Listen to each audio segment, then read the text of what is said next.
What's up, Big Blue? Brandon London here alongside longtime New York Post sports columnist Steve Serby. It's time for our Blue Rush trade deadline show. Right when we're recording this right now, as of right now, Joe Schoen hasn't made not one trade just yet, but we're going to give you guys some live updates if he does. So right now, Serbia, I guess we're done with the show because he didn't do anything. We don't have anything right now. But now, all jokes aside, Serbia, the fact that Joe Schoen, what is it, 3:59 right now for a 4 p.m. deadline, the fact that nothing's happened, especially not like the Jets and everything that they're doing, what does this tell you about Joe Schoen and Brian Dable? Well, it tells me that Joe Schoen is not interested in making a panic move for a wide receiver to help Jackson Dart. Now, we all know that Dart needs more weapons, but you've got Jacoby Myers traded for a fourth and a sixth to the Jaguars, except that he is just a rental. He's going to want a big new contract. Rashid Shaheed, the deep threat that Jalen Hyatt was supposed to be, uh, also traded to the Seahawks. Again, another rental. So if I'm Joe Schoen, I'm not willing to part with assets for a rental wide receiver. Yeah, and I'm with you on that one. Had they beat the Denver Broncos, I would have been all in on giving up a fourth or whatever those trades were for Rashid Shaheed or Jacoby Myers to bring in some sort of receiver threat. It's the receivers right now have not been able to do anything, honestly, at this point. I mean, you're talking about that Broncos game where, for the 3 quarters, they had the lead and everything. But when you looked at the box score, only one receiver, not named only one receiver had a catch, registered a catch that game, and that was Wan'Dale Robinson. You look at the Eagles game, I don't believe anyone outside of Wan'Dale Robinson had a catch. I think I was maybe because Darius Slayton didn't play that game. And then you look at this game. Oh, Darius Slayton did play that game, had the offensive pass interference, and then you look at this game right now. I think Joe Shane's just like, you know what? You go, you sit Jackson Dart down, and you look at it like, since we didn't win that game, that Broncos game, that changed anything and everything. And I don't want to risk getting you someone or having picks to package to go after someone proven that won't be a rental just to get you somebody right now, and they're going to keep everybody. I mean, it's 401 right now. It looks like they're just going to keep everybody in-house, especially at that wide receiver position, unless, something's going to break that we just haven't heard of just yet. But right now, I mean, I'm not mad at Joe Shane for that. No. Maybe he could have pried Adonai Mitchell loose from the Colts because the Yeah. Colts included him in that deal for Sauce. Sauce. Was it for Sauce or for Quinn? For sauce.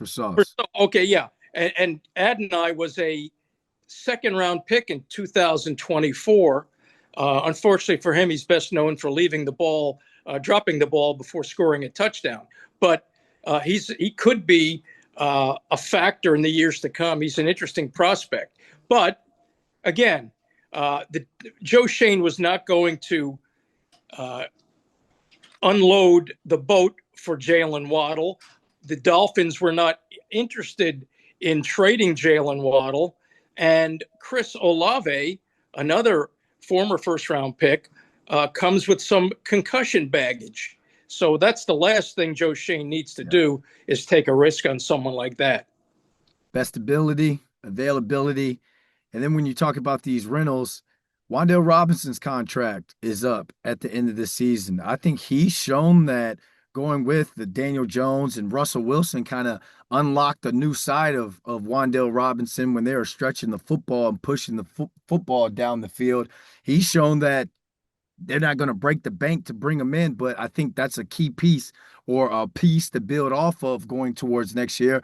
And then you already have that money tied up in Darius Slayton and what you gave him this offseason. So, I mean, I'm with you on that one, and not giving up assets or not giving up anything for a guy that's just going to come in for a season that looks like you're pretty much out of it right now. I mean, you're not mathematically out of it. So as a player, you're still going to fight your butt off. But I mean, they haven't really, they haven't shown that they can go on a run and win out right now. So does this feel like Serby, because you've been around the Jets, you've been around the Giants for a long time, you've been around all these different regimes.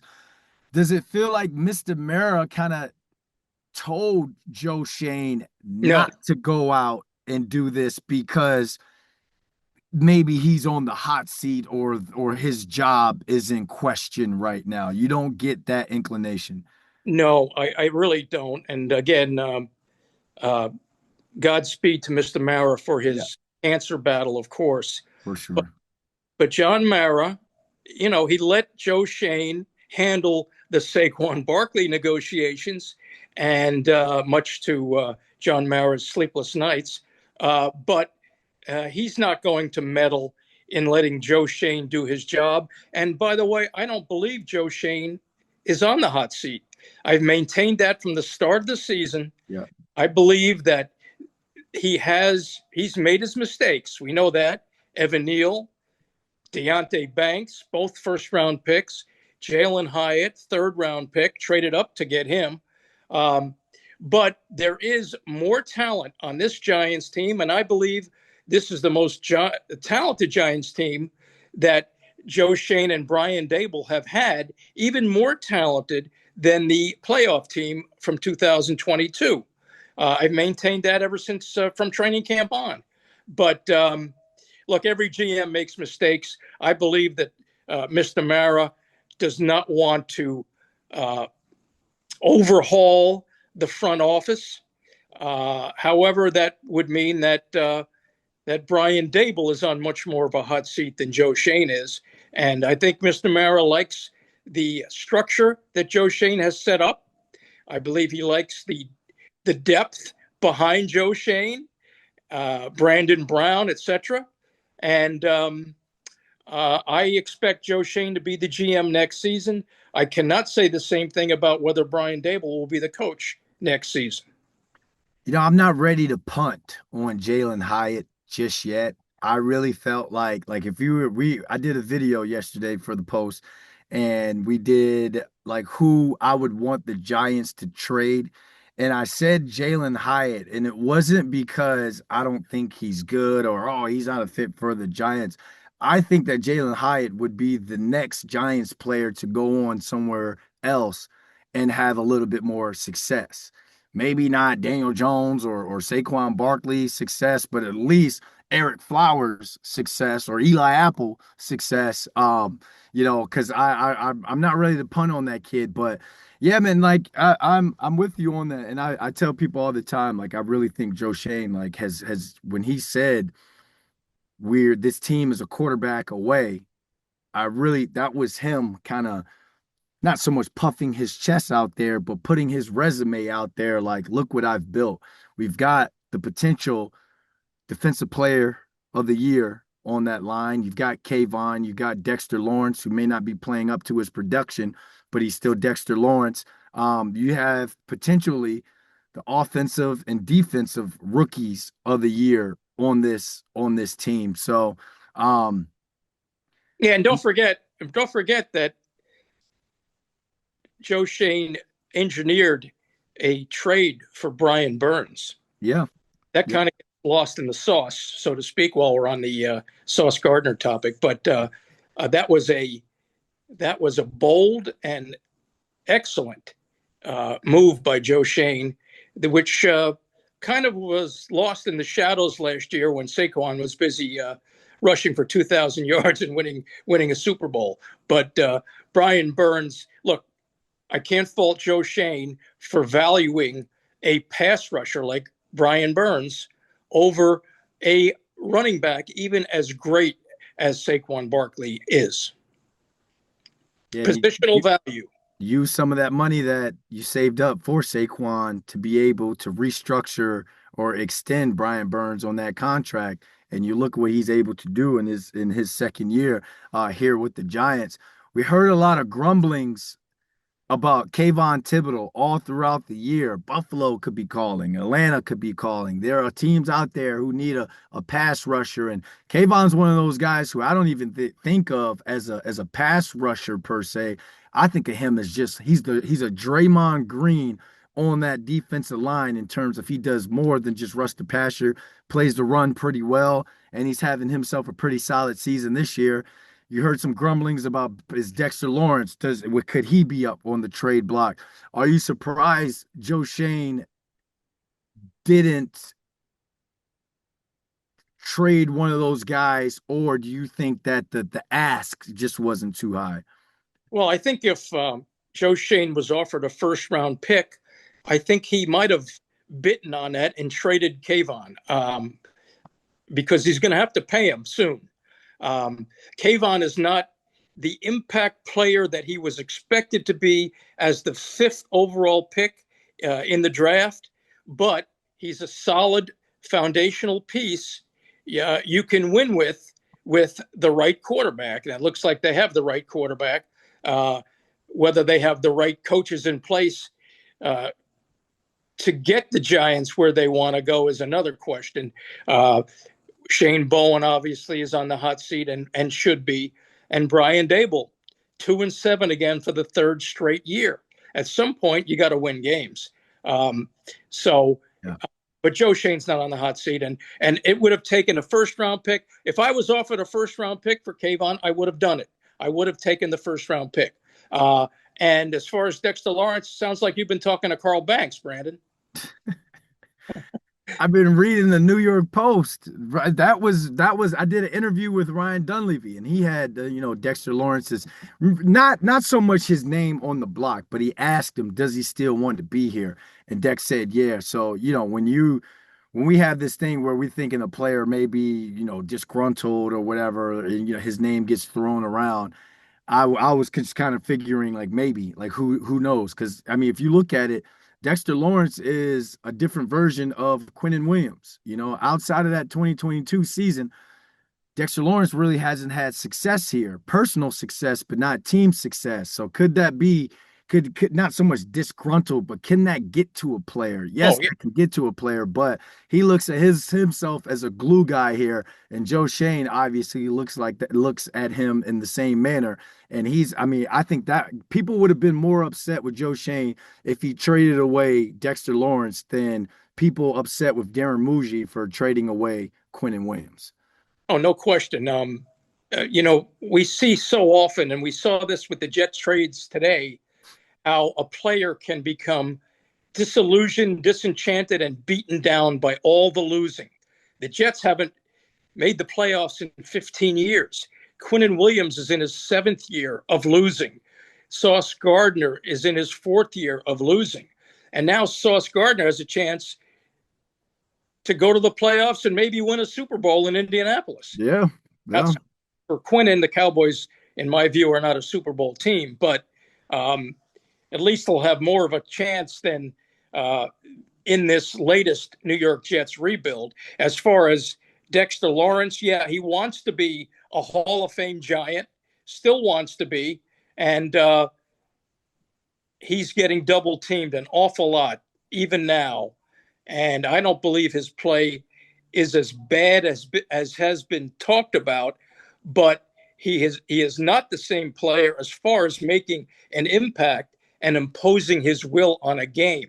Now, whether that's his elbow, whether that's his condition, I don't know. But this is no time to discard Dexter Lawrence, who still has plenty of football left. Without a doubt, he's a staple in that defensive line. And if you were to trade him away, I think Brian Burns' numbers would take a hit with 8 games away because he's the guy that's commanding the double team. So in a year, and I can't believe we're even still talking about Dexter Lawrence and all. But I mean, it's just one of those things where I have a group chat with some Giants fans, and a couple people posted his name in there and was like, "Should we?" And I didn't even entertain it, and I can't believe that that's something that people were kind of thinking about. I'm gonna backtrack a little bit here, Serby, because two guys whose names were also floated around with being on the trade block and maybe needing a fresh start elsewhere. Evan Neal, Tay Banks, both first round picks as well. Why do you think Joe Schoen decided to hold on to those two guys? Probably because teams offered a bag of chips for Deontay Banks, which I might have accepted, by the way, the Fritos. way he's been playing. You know, it makes you wonder what goes on during these pre-draft meetings. What was it that these Giants, other than his physical tools, how did Deontay Banks nail the interview prior to the Mhm. draft? Because he's very you rarely see him in the locker room. Um, he is not a fan favorite of the media that covers the Giants. He has no interest in it, and it just seems like there's a lack of football character there, and we saw that with a different secondary coach a year ago, and we saw that the Sunday when he whiffed, when he had no interest in tackling Robinson from the Yeah. 49ers. That's unacceptable, inexcusable, and that's why they've been hiding him on the bench as often as they can. Um, it's just if I were Joe Schoen, I would have bitten the bullet on that if someone had offered anything decent. As far as Evan Neal, he was the seventh pick in the draft. Can't get on the field. Finally active. Been active most of the year. There was high hopes for him in training camp. Maybe he could make a push for a starting guard position. Maybe he could be Eric Flowers the second, but no, can't beat out Greg Van Roten, and that's something that's not lost on opposing GMs. Um, he'll be somewhere else next year, um, and again, whether he can become Eric Flowers the second or not remains to be seen. But there's a guy. He was at one point. Evan Neal was considered a possible number one overall pick in the NFL draft. Really? Yeah, and but his footwork was not cut out to be a tackle, as it turned out. Talk about the draft being an inexact science. It's just amazing all the mistakes that GMs make with prospects that are hailed as can't miss and turn out to miss. I wonder for the let's go back to the Tay Banks thing because who's the D coordinator who was conducting that interview? Well, that was Wink. It was Wink. So I'm thinking like that D coordinator with Wink style and personality, how Tay Banks is or was could have been good enough for a Wink. Now you get a coordinator change, and I don't know anything about Tay Banks' relationship with Shane Bowen or whatever, but I've played with players whose demeanor, personality changes and is affected with the different style of play they ask them to play. Is it right? Absolutely not. And again, I'm not saying Tay Banks is doing that, but that first year, Tay Banks was showing personality in the locker room. He was giving us interviews because I was still, doing some Giant stuff then and doing like the joking around. I wonder what is it that happened, when it came to him. So if that's a one day fresh start somewhere else, maybe he and Wink reunites. If Wink comes back to the NFL, maybe we'll see. But again, people wouldn't be upset if he was a fifth round pick or maybe even a fourth round pick. That was a first round pick. Evan Neal, that was a first round pick as well. So Well, I think Tay Banks lost his confidence after Wink Martindale left. The change in schemes, etc., less man. Um, and I think we're seeing a player who has totally lost his confidence and looks like he'd rather be anywhere but in a Giants uniform. I just found out that Ryan Dunleavy, our colleague, has reported that the asking price for Jaylen Waddle was a first round pick. And if the Giants were in a situation where they were, let's say, 500 right now at a 500 record, then I would have said, yeah, I would have said, do it. It would have been like the Colts making a push. I would have said, do it because if the Giants were 500 with Jackson Dart knowing that, okay, I could have had a Waddle or someone, a premier receiver of that caliber. And then I have him for another year. Next year, I would have jumped on that. But Yeah, that Waddle, Cowboys game and that Broncos game is yeah, just it's gonna keep them up at night when in the off season. yeah. Waddle was a top 10 pick in the draft that Devonta Smith was drafted by the Eagles when they jumped the Giants for him. Hmm. Uh, and Waddle is a difference maker. He's a game breaker, and he would have been a fantastic complement to Malik Neighbors next season, and would have moved Wandale Robinson down to the number 3 receiver. So now you've got 3 guys. Plus, if Theo Johnson develops, you've got some weapons for Jackson Dart, and hopefully Cam Scatterbo comes back and joins Tyrone Tracy. And hopefully, for the Giants' sake, Joe Schoen can keep the offensive line functional at the very least.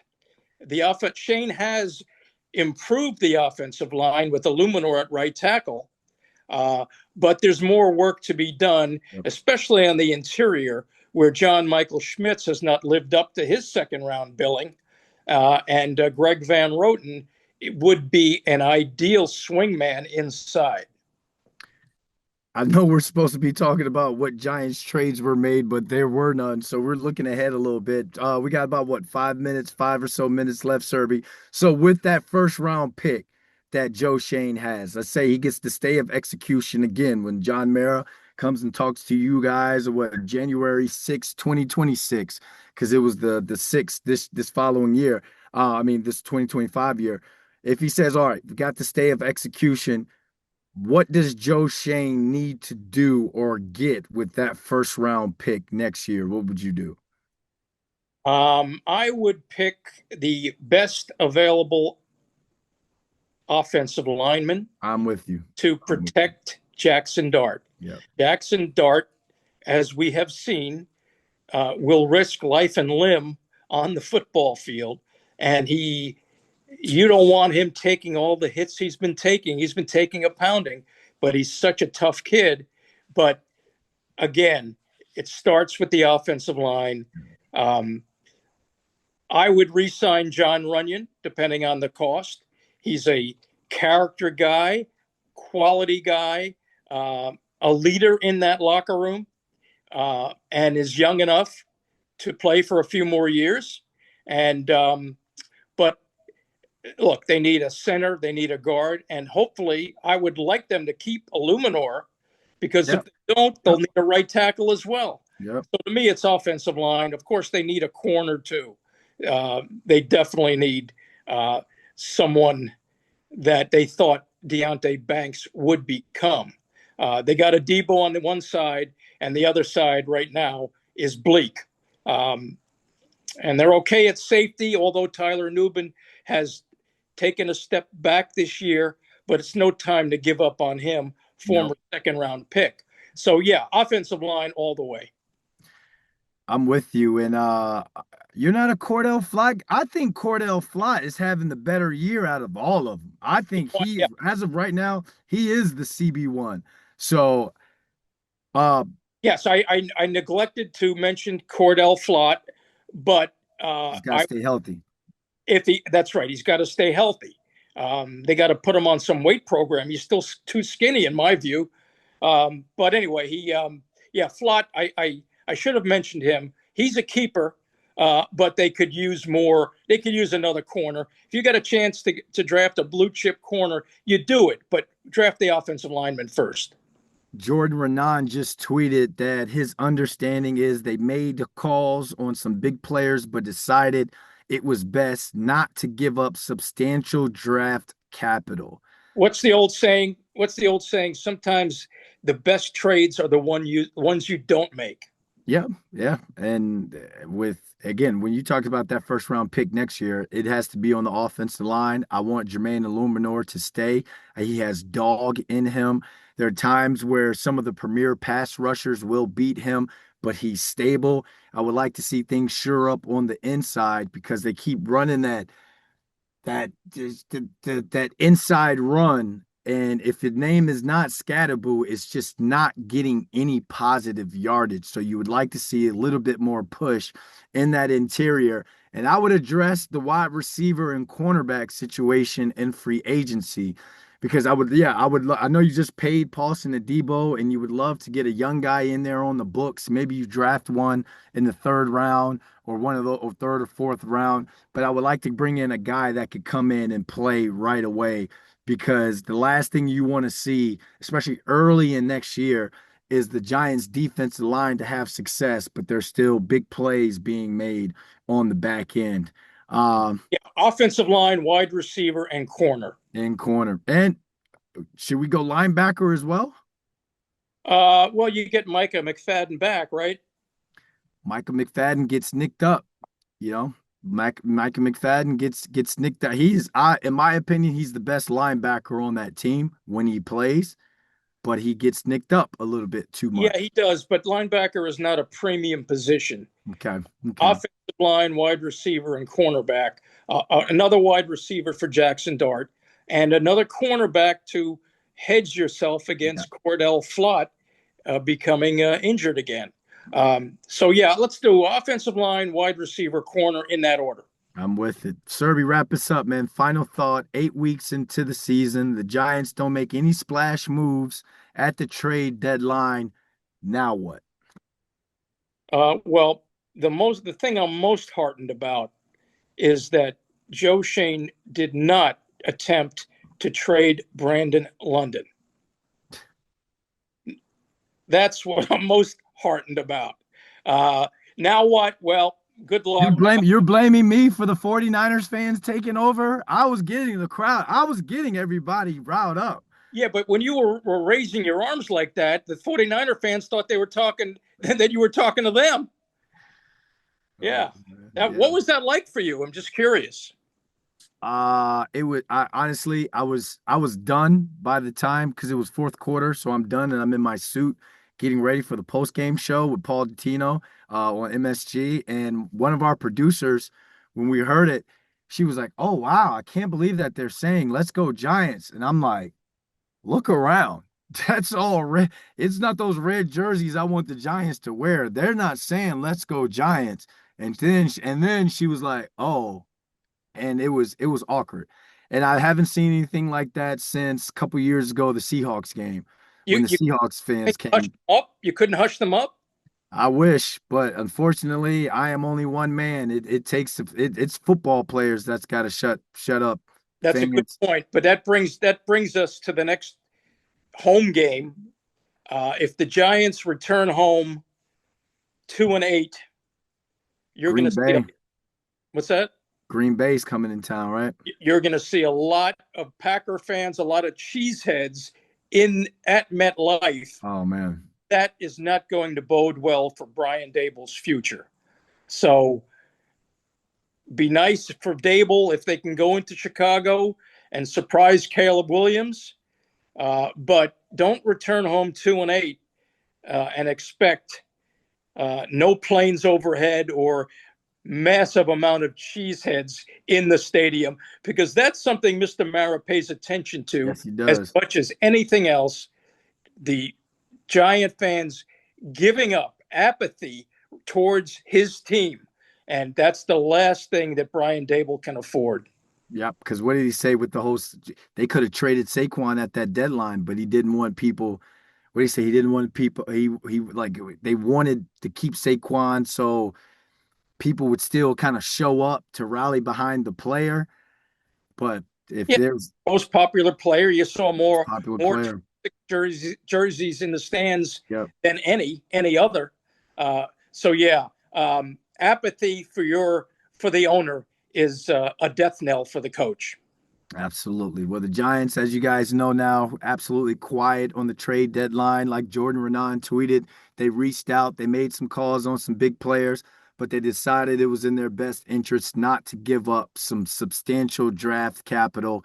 So what the roster is what the roster is going to be going forward, minus some practice squad pickups, some cuts, that sort of nature. But at two Now, and Joe's seven, got to hit a home run in next year's draft. Got to hit a home run in next year's draft. So for Steve Servey, I'm Brandon London. Thank you guys for watching tonight's Blue Rush trade deadline special.